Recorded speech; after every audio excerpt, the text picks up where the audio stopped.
بسم الله الرحمن الرحيم نحمده ونصلي ونسلم على رسوله الكريم أما بعد قال النبي صلى الله عليه وسلم اغتنم خمسا قبل خمس غناك قبل فقرك أو كما قال عليه الصلاة والسلام۔ حضور نبی کریم صلی اللہ علیہ وسلم نے ارشاد فرمایا، پانچ چیزوں کے آنے سے پہلے پہلے غنیمت سمجھو، جن میں سے ایک چیز غنا ہے، فقر کے آنے سے پہلے پہلے۔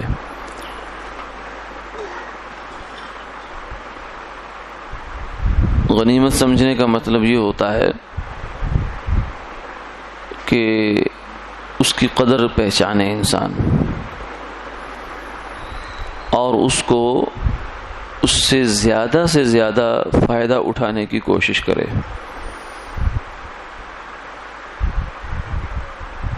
قبل اس کے کہ ایسا وقت آ جائے کہ وہ فائدہ اٹھانا چاہے، مگر چاہت کے باوجود حالات اس کو اجازت نہ دیں کہ وہ فائدہ اٹھا سکے، اور ایسا ہو جاتا ہے۔ آدمی ہمیشہ اس معاملے میں دھوکہ کھاتا ہے کہ جب اسے اچھی حالت مل جاتی ہے تو اس اچھی حالت سے فائدہ اٹھانے کی بجائے یہ سمجھتا ہے کہ یہ اچھی حالت میری پراپرٹی ہے، میری ملکیت ہے، اب یہ میرے پاس آ گئی ہے، اب یہ جانے والی نہیں ہے کہیں۔ حالانکہ یہ سب چیزیں اس کے ساتھ اس کی زندگی میں ایک مراحل بن کر آ رہی ہوتی ہیں، اس کی اپنی اختیار میں کوئی چیز نہیں ہوتی۔ نہ جوانی اس کے اختیار میں ہے، نہ صحت اس کے اختیار میں ہے۔ اور جو آج ہم نے تیسری چیز دیکھی وہ ہے غنا، فقر سے پہلے۔ غنا کیا ہے؟ مالداری ہے۔ مال ہونا یہ بھی اللہ کی ایک نعمت ہے، بشرطے کہ حلال طریقے سے کمایا جائے اور جائز مصارف میں خرچ کیا جائے۔ اگر حلال طریقے سے نہیں کمایا یا جائز مصارف میں خرچ نہیں کیا تو مال نعمت نہیں ہے بلکہ زحمت ہے اور عذاب ہے، جس کا اس کو حساب دینا پڑے گا دنیا میں بھی اور آخرت میں بھی۔ تو یہاں اس مال کی بات ہے جو اللہ کی نعمت ہے، اور کوئی شک نہیں کہ بڑی نعمتوں میں سے ایک نعمت ہے جس کی حفاظت بھی اللہ نے ذمہ لگائی ہے انسان کے۔ تو اس مالداری کی حالت کو فرمایا غنیمت جانو۔ اب تمہارے پاس اگر مال ہے تو موقع ہے صدقات کے ذریعے سے، خیرات کے ذریعے سے اور عطیات کے ذریعے سے تم کتنے نیک کاموں میں اپنا حصہ ڈال سکتے ہو۔ رشتہ داروں کے ساتھ صلہ رحمی کی صورت میں، اور ہر مہمانداری کی صورت میں، مہمان نوازی کی صورت میں، یعنی وہ کام، وہ خیر کے کام جو مال کے ذریعے سے ہو سکتے ہیں وہ اس وقت تمہاری دسترس میں ہیں۔ لیکن یہ مال کب چلا جائے یہ کوئی نہیں کہہ سکتا۔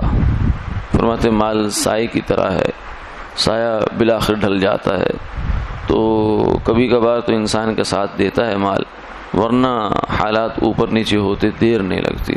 کتنے لوگ ہیں جن کو کروڑ پتی سے وہ بیچارے بالکل زمین پر آ گئے، بلکہ اس سے بھی نیچے چلے گئے، قرضوں کے نیچے دب گئے، اور جو ہے صبح و شام کے کھانے کے روٹی کے محتاج ہو گئے۔ کتنی مثالیں ہمارے سامنے ہیں۔ اور یہ نہیں ہے کہ انہوں نے کوئی بہت بڑے بڑے بلنڈر کیے، نہیں، بلکہ یہ ہوتا ہے، انسان کے ساتھ ہو جاتا ہے۔ تو اس لیے فرمایا کہ قبل اس کے کہ یہ کیفیت پیدا ہو جائے تم اس مال کو غنیمت جانو اور اس کو کار خیر میں خرچ کر لو، ورنہ جب فقر آ جائے گا، جب مال چلا جائے گا تو پھر خواہشیں رہ جائیں گی، کاش کہ میں یہاں خرچ کر لیتا، کاش کہ یہاں خرچ کر لیتا، کاش یہاں خرچ کر لیتا۔